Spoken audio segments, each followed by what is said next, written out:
I did my You gotta love that. Okay.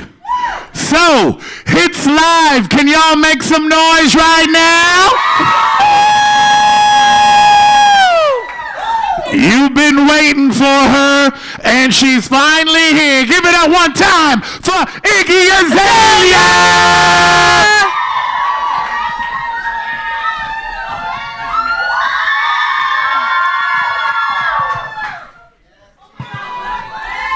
Yes, girl. Looking so fabulous. You get to sit right there in the middle, the center of attention. That is the best dress I've ever seen. How do we like that, ladies and gentlemen? Tony Montana right there representing for the 305.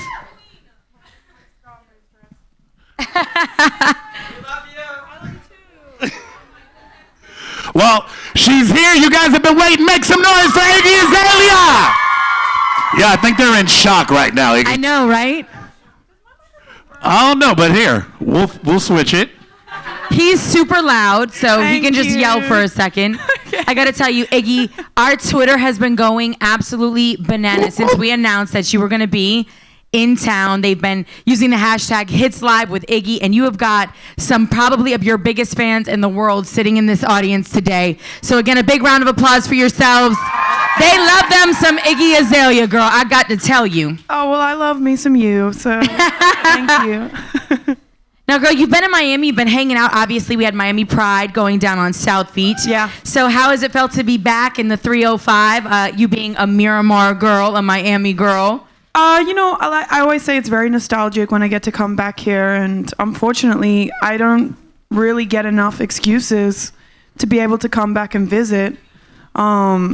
So I was really excited that this trip I got to actually spend a couple of days here and not just be in and out and in a hotel. And we got to get out and enjoy the city. And I met up with some of my old friends. I got to introduce them to my new friends. So I really enjoyed it. That sounds like a great record, Laz, don't you think? I think they made sounds it like already. a Miami record. Hey, let me ask you this. Since, you spent a little bit of time here, what's one of your favorite places to come back to when you come back to South FLA? Well, I'm really terrible because you guys know I love Pollo Tropical and I just go there. Pollo! Pollo! Yeah. What's your favorite thing at Pollo? Well, I'm so mad because my favorite thing is the tropical wings, and then they stopped serving them here like a year ago. Oh, Pollo! But those no skewers are all off the chain. Well, they have a lot of other things, but those were just my number one on the menu, and I was like, why would you do this to me? But I can still get them other places. But all of my friends in Miami, so they were like so sad about it. No, that's my dude's favorite too. Always. Yeah, they were like, always. You have to say something to them about it. Like, it's not fair. It's playing with people's lives. You can't just put them on the menu and take them off the menu. Wait a minute, that's their Iggy Azalea card that they want to pull. Not, can you get me to meet so-and-so, or can you get me in the studio? What's up with the please wings? Call Pollo and get them to put the wings back on the menu, Yeah, Iggy. I need a petition or something. I got to start one. We're going to start Iggy's petition tomorrow morning on the DJ Laz Morning Show. Now, okay? Iggy, before we jump into this interview, I got to ask you, so we don't ask, right? What is the most commonly asked question that you get? I don't know. You know what? This time around, I have been getting some different questions, which is good. But I think my last album, the biggest question I got all the time, which maybe is valid but became very annoying, was, what's it like being a female rapper? And I was always like, oh my God, I don't know. I've never had a penis, so I'm not sure. That's a great answer. I wouldn't know how to be any other kind of rapper, right? Yeah, exactly. It's just a weird thing to ask. But I got asked it a lot, and I haven't got asked it at all this year. So I'm very happy about that. Yeah.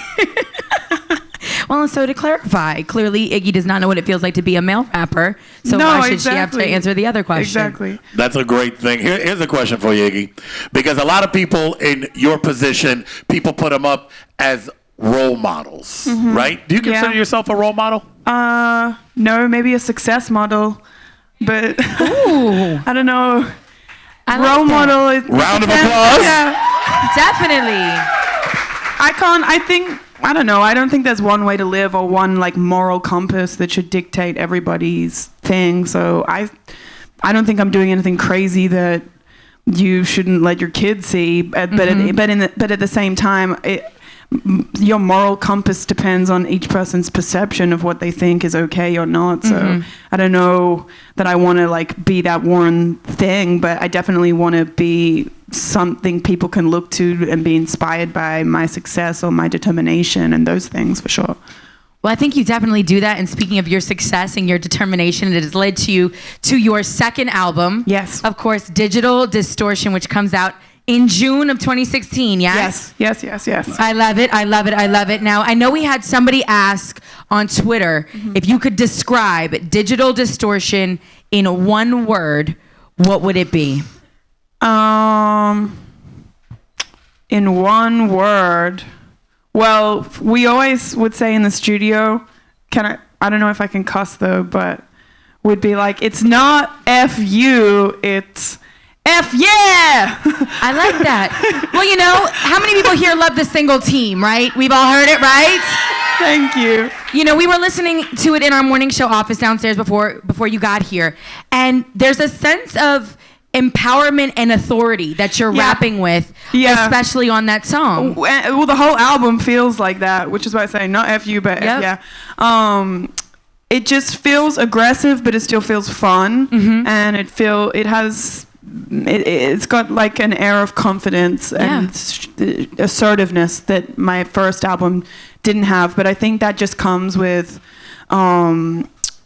with success and kind of having been around the block, and it takes time to like really get that confidence that I have now. For sure. Now, I want to ask you, just as a musician, obviously we get our inspiration from all kinds of places. So if you had to give me somebody from the past, the present, and the future, as far as who you love to listen to from back in the day, who you're currently rocking with, to use our girl Lulu and Lala's term, and then who we should maybe be on the lookout for in the future, well, who would those people be? I'm boring. I say the same people, but I can't change who I used to listen to. I loved Outkast. I love Missy Elliott. We're going to say some Miami people. I loved Trick Daddy and Trina. T-Double! Those were definitely my jam. Yeah, I did a lot of that. A lot of that. Yeah. Now, currently, who do I like? You know what? It's weird. I kind of don't mind Fetty Wap this summer. At first, I was like... Fetty? You can't understand what he's saying, but it's okay. Yeah, like, I don't know. I didn't want to get into it. And then this summer, I'm like, I've just let go, like, of my inhibitions. I'm like, I'll just, like, love it. It's fine. So... I actually I don't mind his songs. I think I actually like them. You and a lot of the world. I mean, he's doing pretty well. Yeah, I like him. I think it's fun. His music is fun and very summer. It's easy to sing along to. So he's good. And I really like Kendrick's the Unmastered thing that he just put out. Yeah, Untitled Unmastered. I thought that was really great as well. And then somebody to look out for, I think Anderson .Paak is a really cool artist that's up and coming that I just... think is like the dopest, because he's such a good mix of still being able to have fun, but he's very intelligent. And sometimes I think people can get so caught up in trying to be lyrical or be conscious or say smart things that they lose like the fun or feel goodness of music. And Anderson .Paak combines those two things so well. So I really like him. I think he's somebody to look out for. Great answers. At the end of the day, to have a hit record, it's one of those things that they gotta love. They gotta be able to sing along with it. Exactly. And like, everybody likes a smart guy, but if he's smart and funny, that's like the ultimate. So you want that in an artist too. You want to have that escapism and be able to have a laugh, have a good time. And I think Anderson .Paak is somebody who's obviously very intelligent, very talented, but also doesn't take himself too seriously. Too smart loses the room sometimes. Yeah, exactly. Oh, no, I was going to say, do we have any questions from out here? Come on. Introduce yourself. So you want to have a seat right here? You can sit with me. Okay, let's go. Okay. You're about to steal the mic. Hi, I'm Osher. Hi. I have 2 questions. Okay. First, is there any chance that there's a feature of Demi on your album? And can you speak about your friendship with her? I don't know if she's on my album yet or not, because there's this one song that I just haven't figured out who the girl singer is going to be. And of course, Demi could always be it because she can just hit every note. Yeah. Yes. She can like really sing. So she can sing, not sing, sang. So I think, of course, she always could. I know she would because she's my friend. But I'm wary of collaborating too soon after I just had a collaboration. So I don't know if it would be too soon or not with that. But I'm still kind of up in the air about who's going to go on this one record. So it's a possibility that she might wind up on it just because I know I can always like run down to her house and be like, please. And she'll do it for me. But I love Demi as a friend. We really connect on a lot of things. And she's gone through a lot. She's very young, but she's been through it. And so we kind of like just, I guess, help each other when we're going through stuff, and then also eat a lot of food. And I always take her off her diet plan. She'll be like, don't tell Wilmer I didn't eat my meal today, because I make her eat pizza every time. Yeah, but she's awesome. And can I also get a selfie with you, please? A selfie, sure. Why not? While you're here. Ah, see, snuck it in. He's OSHA. slick. This is a video. Yeah, I know, so I can pause it. Oh, Thank you. you're smart. I've never seen Nice job. that That before. was. Nice way to work that in there, Osh. I was like, he's gonna use that as his real. He's the next guy on E News or Got it. something. Yeah. Gotta give him that one. Listen, Nicolette, where's Nicolette at? Hi. Hey, Nicolette. Nicolette. We actually had you write down your question, but now that you're up here, Yes, I like to see. Haha. All my people, go ahead. You can ask it. Okay, do you have any advice for a singer before they go on stage? Like, do you do anything specific? Prepare yourself? You know what? I think sometimes you can be on stage, and this would happen to me all the time in the past. I would just have what I call a brain fart, and I'd just forget the words and be like, blah, blah, blah, blah, blah. I mean, we've seen the memes. So now I really like to just take a moment to myself, and even though you obviously know the song, when you get out there, sometimes it can just all leave you. So I like to just get someplace quiet and go over my first song, say it in my mind, and then nobody talk to me, and go out and get it right. Yeah, so I think it's good. Even if you know something super well, even if you wrote it yourself, you can still forget it. And it's good to just have that quiet moment and just go over the lyrics and make sure you've got it all together. I thank Nice you. question, Nicolette. Gabby, do we have Gabby here? Come on, Gabby. Come on, this is like The Price is Right. Come on down. Come on Gabby. down. Okay. Yeah, we want to play you back on the radio. So. Yeah. If not, it's like over here. There you go. Go. So what is your writing style like? Like, do you have a specific type of routine that you go through, or is it just like however it comes out? It's kind of the same every time. I'll hear the beat and then like just do a bunch of mumbling over it, like whatever I think, the melody pattern should be. And I'll just go in the booth and do like as many different melodies as I can think of. And by melody, I also mean just rhyme pattern for whatever a verse would be too. And I just say as many different patterns as I can think of, and then we'll all collectively, me and the guys that I'm working with as producers, will go through them, and it might be like 30 of them, or sometimes even more than that, and listen to each different melody pattern that I tried out, and we'll narrow it down to what we think the best one or two is, and that's what I'll end up putting lyrics to.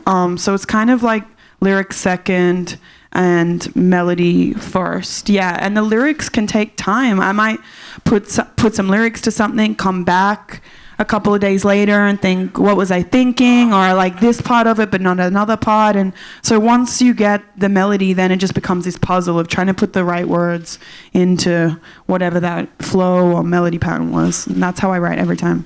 Well, thank you. Thanks. I gotta tell you, Laz, I used to think that what we did took a skill, but I mean, at the end of the day, Oh, no. They got it. All of them are coming for our jobs up here. I'm like, Hey, this is good. When we go on vacation, we're going to turn the station over to telling the you. listeners, have you guys do the morning show for a week. Sound good? you guys can just write all our questions for us now. Iggy, you and Laz share something in common. You both have a love-hate relationship with social media. Oh, good. For sure, I'm for not sure, alone. for sure. I'm there with you, girl. So I do have to ask you, in your opinion, what is the best aspect of social media? Twitter, Instagram, Snapchat, all of it. I like the social. I don't like the media. That's I'm what I right think. there with you. Yeah. So I like interacting with people on there, but the blog media element of it I don't like seeing. So if I could have social media and not have to see people's blog posts coming up on my feed, then that would be ideal.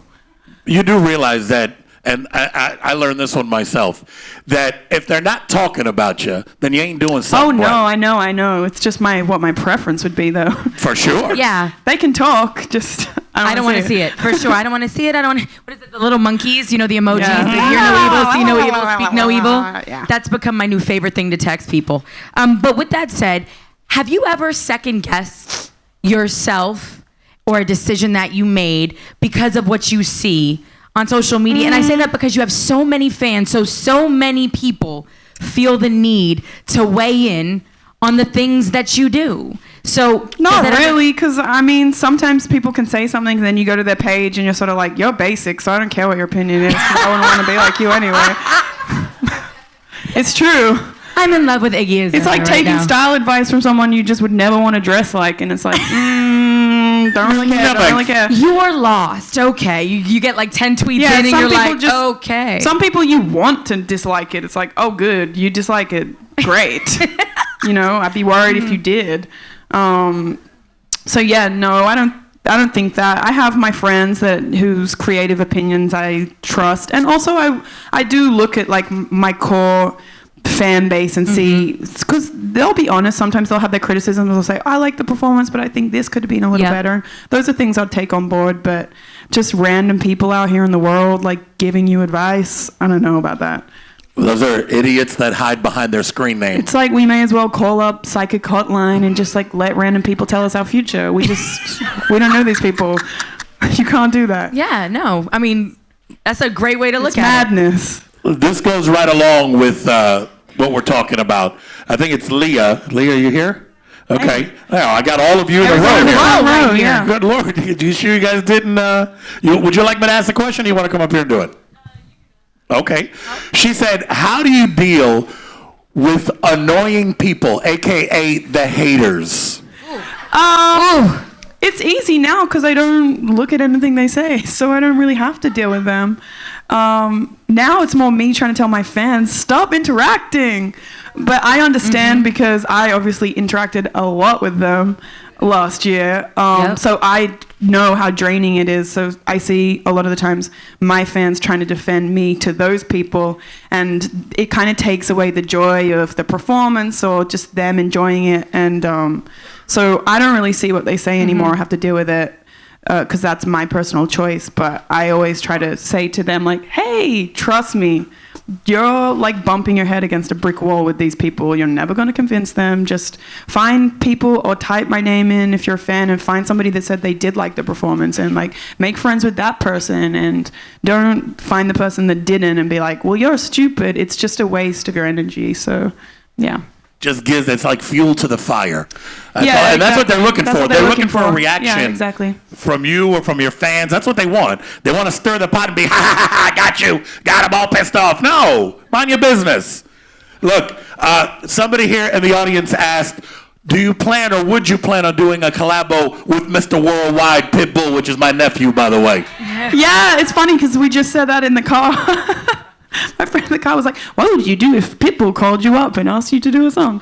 Of course I would do it. Yeah, his songs like high energy and fun, and I think mine are too, so I think it'd be a good collaboration. Be a great Miami collab. I think I know somebody that can make that happen. Oh, I'm sure you do. Now, I got to ask you, because obviously we're talking a lot about your collaborations, and you've got quite a list, but what I love is you always collaborate with big women, you know, I mean, Demi Lovato, Rita Ora, Britney Spears, Jennifer Lopez, Ariana Grande. So there's definitely no love lost, and it seems like you really embrace other women who are successful and who are on a similar path to you. But I have to ask, you have another great friend, Kesha, obviously. Yeah. And she's going through a really tumultuous time right now. But can we talk, especially because we have a lot of young ladies out here in the audience, and clearly a few who want to be in this business, about how difficult it can be for a young, beautiful woman in this business? Because it's not the same journey that the men No, take. it's not. I think it's really unfortunate, and I've said this before, that Kesha's story is a really common story in the music industry, and it's one that's not spoken about often because you kind of like, everybody turns their back on you. It's really a lot of like males making the decisions behind the scenes, and it's just not something that they want to have to deal with or acknowledge is happening. But whether you're a superstar like Kesha or just a regular woman, you probably will find if you have talent, it's really common that you'll end up having somebody manipulate you or try to manipulate you into thinking you're really special, getting in a relationship with you, telling you they have some great super way that they can help you and ensure you're going to get everything. And then they'll tell you to sign a piece of paper. And then when you figure out what's going on, you want to get out of it, you're not going to be able to, because the law is the law. And that's just unfortunate. Me and Kesha have talked a lot about trying to work on changing legislations to protect young women in music. And it's just a story that you see over and over and over again. And unfortunately, it's not talked about. So women don't really know what to look out for. And everybody wants success. They want it straight away. And so it's just so easy to bait somebody with that carrot in front of their face. And it makes it so much more complicated and difficult to get what you really want. And I think a lot of young, talented women never even get the opportunity to really get that first single out or even get that major label deal because they're so caught up in this kind of thing. So me and Kesha have actually talked a lot about trying to put something in a legislation or a law somewhere that says if you're in some kind of relationship or sexual relationship with somebody that you're in a contract with, it should change the terms, because they do have a law that you can't be married to somebody and give them like a quote unquote bad contract, but there's nothing about you just being in a relationship. And so that's when I think people really come in and take advantage of young women that really want success. And so we're all, and a lot of other people that are out there supporting Kesha, trying to work on exactly what that would be, what it would look like, how it would be worded, and trying to make it happen to protect other young women that are aspiring to be entertainers. Well, yeah, and it's a horrible situation, but, you know, hats off to Kesha. And please, the next time you talk 100%. to her... It, you know, she's super brave, and it's just unfortunate that when you 100%. come out and say something like that, people question, is it real? Was she just trying to get out of her deal? I can tell you right now, there are a million other ways to get out of your record deal than to say that. That makes it incredibly hard, and nobody would come out and say that and know... the backlash that you're going to receive internally behind closed doors. It's a backlash that is very silent. Nobody ever sees it. People just stop returning your phone calls, and it's tough. So I hope people don't doubt her or her story, because it takes a lot of courage for her to come out and publicly say that and have to go through that. So I support her 100%. Well, and thank you for that. And thank you on behalf of women for just taking that stand and trying to break down that barrier and make people aware, because it's serious. Is Jamie here? Jamie? Is there a Jamie? Jamie is one of Come those. on up. I saw Jamie yesterday at the Pride Festival. Yes. Oh, so you guys are like old friends. Jamie, come ask your question, because I have it on this little cue card here, but you can ask it yourself. Well, I have two. I don't know which one's better. Have a seat. It doesn't matter. Okay. Well, I'm from like Stan Twitter, so I wanted to ask a question that everybody wanted me to ask. It's like I put a poll. So they said they wanted this question specifically. Do you enjoy sipping tea with us during real Azalean hours? Yes, of course I do. Because we always, you know how it is with all of us. And yeah, even though you always get me into trouble. Yeah. Because I end up on a blog It gets with you all. it gets messy, and we just. But it's fun. It's fun. Okay. Do you mind if I ask another question about Pride? What did you enjoy most about the Pride event? Most about Pride. I don't know. I just thought there was like a great positive energy, and like a lot of the times when you get that many people together, there'll be fights or people are like drunk and belligerent, and it just gets kind of crazy. But I didn't really see any of that going on at Pride. There was a weird calmness about it all, even though everybody was super excited and into it. It was hype, but it was hype, but I felt safe. Like I could walk around the crowd with everyone and say hi, and so that's what I loved about it the most. Just it's really tough to get that many people together and like add alcohol into the mix and for it to not Yeah. to get wild and out of control. And it was wild and out of control, but not in that way. And I really like that about it. Oh, okay. Thank you. Thanks. Nice job, Jamie. All right, so I'm going to ask you a couple. I'm just going to say words. Okay. Okay? And I want you to tell me the first thing that comes to your mind, and it's probably going to be people. Okay? Okay. So hey, don't feel bad to take shots here. This is where we like to take shots. No. Diva. Mariah Carey. Snapchat. Dog. Obviously. Twitter beef. I don't know. I know somebody, but I'm not going to say. What do you think when you hear Kardashians? I don't know. Blank. I like them, but nothing comes up. That's not shade. I don't know. Rihanna. Shade. Rihanna. I think she's cool. She's just like the epitome of cool. I can see you guys hanging out. Yeah, I met her For once sure. years ago backstage at a. That would be a good I song, think a it good would little be a good collabo song. there. Well, I love Rihanna, but I don't know. She's so cool. I would never even dare ask because I wouldn't want to get turned Well, if down. she's listening to the new hits 97.3, maybe she'll just Yeah, maybe. extend the offer. You know what I mean? I'm available. I know some producers that worked with her. Iggy and Rihanna on a record. Hello. Yeah. Miami. Nostalgic. Yeah, I think. Elaborate a little bit. Well, on obviously, nostalgia. it was the first place that I lived when I moved to America, and that's like a gigantic life change to come and move to another place that you've never even been before. So I just think I sort of got hit in the face with a different culture. And so it's very nostalgic. There's a lot of memories attached to this place. You fit right in, I want you to know. Oh, well, thank you. Good Lord, you fit right in. When I saw her walk in, I'm like, she's Cuban, for sure. Eso tiene que ser cubana al segurete. Yeah.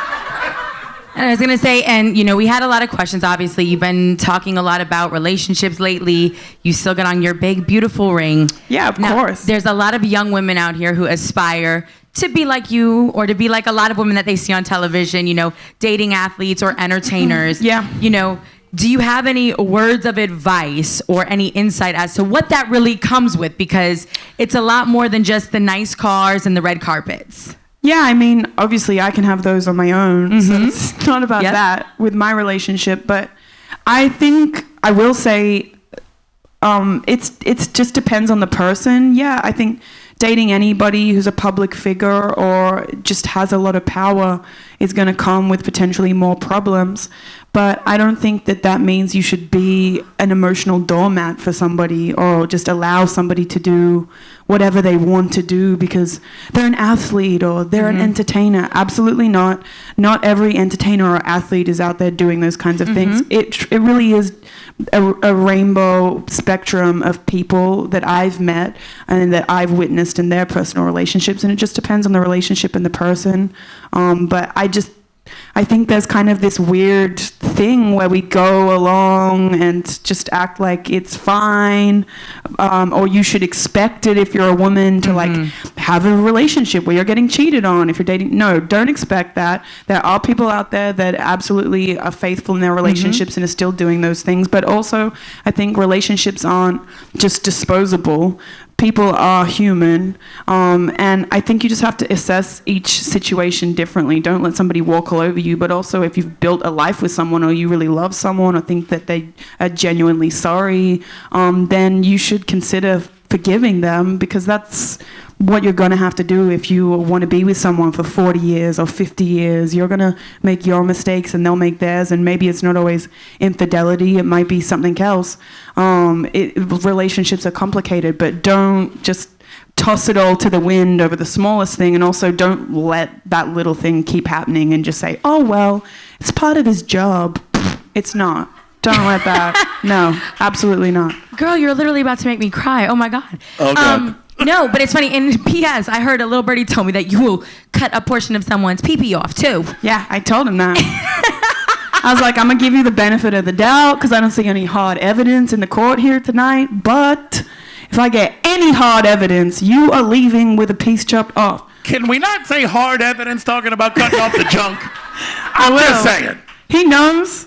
I was like, you escaped on thin ice. I trust you, so I give you the benefit of the doubt. But he knows I'm crazy. You are A little Black bit Widow, baby. Black Stop. Widow. By the way. Situationally. Okay, no. When I found out, he locked me out of the bedroom and left me a note on the door that said, "I'm sorry, but you're crazy, and I'm scared of what you might do." Right here. And he should be. That's what I'm talking about. Yes. Let him know. See?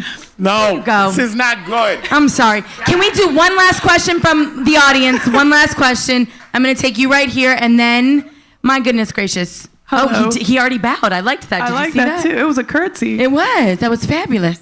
Hi. Hi. Okay, so I've always wanted to ask this because it was my favorite song of your previous album. What fueled the actual idea of Lady Patra? Well, you know what? I was working with Rock City, and we did a lot of different songs, and that was one of them. I've kind of always loved the whole Caribbean sound, especially coming from Miami and hearing it a lot here. I love things that you can dance to and move to, and that's something I've always wanted to incorporate but didn't know how. So when I got with Rock City and he was kind of like showing me all of his like just badass women from where he's from and that he listened to growing up, and I discovered Lady Patra, I was like, oh my God, like she's amazing. Yeah, because I always wondered if it was more of like an alter ego that was like super empowering or something. No, I think it's just, well, kind of. I just think Lady Patra as a person. I mean, the song is about Lady Patra. That is what who it's about. Let me tell you, because me and my mom, we bumped to it. Like, Yeah, we do. Well, I just love her. I just think she's so cool, and I don't know, she's just so badass to me. So I just wanted to shout her out, and then it ended up being an entire like song about her. Yeah, because I mean, dance worthy, grinding, bumping, Thank twerking. You covered it. Well, thank you. Oh, Well, boy. there you go. No, and big shout out to Our City. They're amazing. Yes. We had them Yeah, for I our love hit them. sessions, and And they're Rock City super, boys super talented. Yeah, I wrote with them on this album as well for Digital Distortion. I called them back, and they've got their own thing going on Yeah. now, which I'm really proud about. But those guys are awesome. Super talented. Well, you're super awesome. Oh, thank you. And honestly, I mean, was this not amazing, guys? Thank you, Yo, guys. it's like being in the living room and Iggy Azalea is just chilling with you. You know what I'm saying? Yeah.